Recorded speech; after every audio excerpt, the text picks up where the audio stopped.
Saya buat Bapak yang print ya. Baik, Assalamualaikum warahmatullahi wabarakatuh.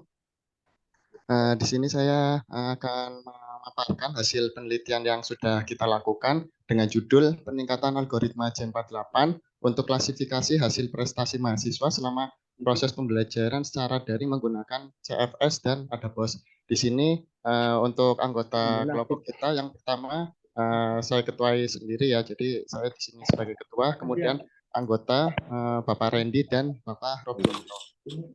Oke, kita langsung ke latar belakang. Jadi peningkatan kasus coronavirus berlangsung sangat cepat di berbagai negara. Jadi salah satunya itu adalah di Indonesia. Jadi guna mengantisipasi penyebaran virus corona COVID-19 ini, jadi Kementerian Pendidikan dan Kebudayaan menerbitkan surat edaran Kemendikbud Dikti nomor 1 tahun 2020 tentang pencegahan penyebaran coronavirus disease atau COVID-19 di perguruan tinggi dengan memperlakukan pembelajaran secara daring. Namun ada beberapa kendala yang ditemukan selama proses pembelajaran secara daring ini, yaitu menyebabkan terjadinya beberapa perubahan terhadap peserta didik yang nantinya itu berpengaruh terhadap menurunnya motivasi dan prestasi belajar mahasiswa. Jadi dari latar belakang tersebut, jadi di sini kita tertarik untuk melakukan penelitian dengan judul penggunaan korelasi fitur selection atau CFS dan ADAPOS untuk meningkatkan akurasi algoritma J48 pada hasil prestasi mahasiswa selama proses pembelajaran secara daring. Di mana untuk rumusan masalah pada penelitian ini, yang pertama, bagaimana penerapan algoritma J48 untuk mengklasifikasikan hasil prestasi mahasiswa selama proses pembelajaran secara daring. Kemudian yang kedua yaitu bagaimana cara meningkatkan kinerja pengklasifikasian agar hasil akurasi yang nantinya akan didapat itu menjadi lebih optimal. Kemudian untuk tujuan penelitiannya adalah peningkatan akurasi algoritma J48 dengan menggunakan korelasi fitur selection dan ADAPOS pada hasil prestasi mahasiswa selama proses pembelajaran secara daring. Kemudian untuk manfaat penelitian ini sendiri, yang pertama itu menjadi masukan nantinya kepada mahasiswa atau mahasiswi agar dapat meningkatkan semangat belajarnya dan motivasi belajarnya. Kemudian yang kedua, menjadi masukan untuk perguruan tinggi agar dapat mengetahui kendala yang mempengaruhi hasil prestasi mahasiswa selama proses pembelajaran secara daring. Kemudian untuk keluaran penelitian ini, untuk keluarannya nantinya di sini untuk yang pertama itu nantinya mengetahui faktor penyebab menurunnya hasil prestasi mahasiswa selama proses pembelajaran secara daring. Kemudian yang kedua, ini nantinya penelitian ini akan kita publish di jurnal nasional atau proceeding nasional. Kemudian beranjak ke metode penelitian. Jadi untuk metode penelitian yang kita untuk alurnya, jadi yang pertama itu kita terlebih dahulu mengumpulkan data. Untuk data yang kita gunakan di sini adalah sebanyak 84 data. Kemudian setelah itu data tersebut akan kita terapkan CFS atau korelasi fitur selection ini untuk menseleksi atribut. Jadi nantinya atribut yang redundan atau tidak relevan itu akan dibuang. Kemudian setelah itu akan diklasifikasikan menggunakan algoritma J48 berbasis ADAPOS.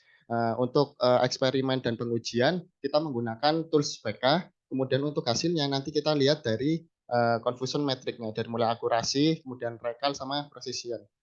Kemudian selanjutnya ini untuk hasilnya. Jadi di sini adalah bentuk data ya. Jadi bentuk data dari penelitian kita ini. Jadi di sini datanya berjumlah 84 data dengan 9 atribut dan 1 kelas.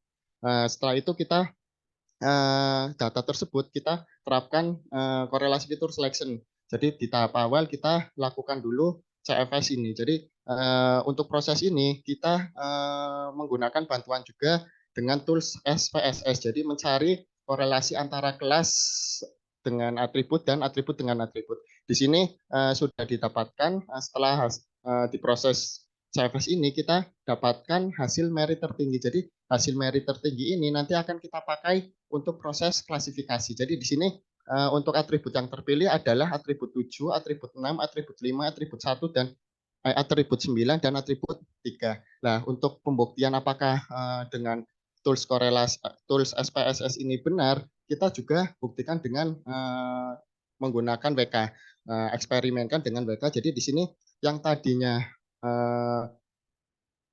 atribut itu berjumlah 9 dengan satu kelas, setelah di korelasi fitur selection, dia menjadi hanya 6 atribut dan satu kelas. Di sini yang tadinya ada 9 atribut ya menjadi 6 atribut, yaitu atribut 1 yaitu media, kemudian atribut 3 lingkungan, atribut 5 penjelasan, kemudian atribut 6 pemahaman, kemudian atribut 7 tugas, dan atribut yang terakhir adalah minat dengan satu kelas. Kemudian setelah ini keenam atribut ini akan kita klasifikasikan menggunakan J48 atau algoritma J48. Jadi di sini menunjukkan ada 3 tabel. Jadi untuk tabel yang pertama itu kita hanya menggunakan algoritma J48 tanpa penggunaan CFS atau ADABOS. Kemudian untuk di tabel kedua ini kita menerapkan CFS. Kemudian yang terakhir di tabel yang ketiga ini kita menerapkan algoritma